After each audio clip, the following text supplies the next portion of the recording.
Welcome to our walkthrough video of Coach Onboarding. In order to get started with Coach Onboarding, you're likely going to get an invitation here from your coach manager or another manager within your program, inviting you to create an account within Iota.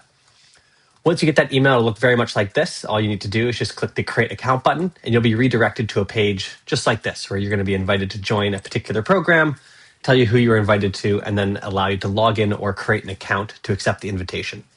If you already have a Iota account, you can simply log in, or you can register to create a new account. Once you have entered the email that you're happy with, as well as a password that you can keep safe, you can click Create, and you'll be redirected into the onboarding sequence within Iota.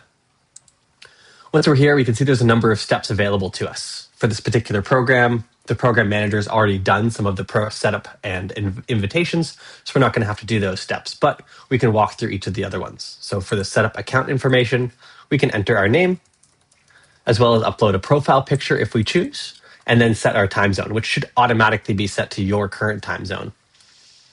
As a manager of your program, you also have the ability to enable or disable athlete functionality, but we're going to leave that disabled for this case.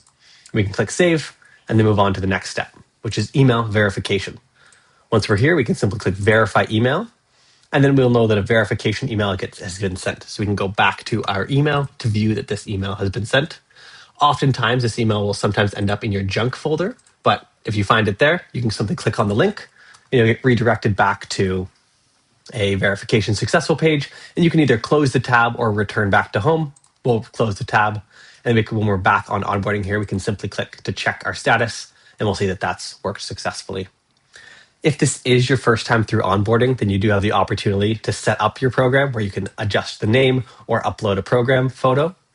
Additionally, you can also invite athletes and coaches from this position, adding new teams, athletes, or coaches. And then lastly, you can go through an onboarding walkthrough of the various functionalities within the platform by simply clicking through the video titles up at the top. Once you're happy with what you've understood so far, you can click on Finish or mark as complete, and then walk into your dashboard and your homepage. Hope this was helpful.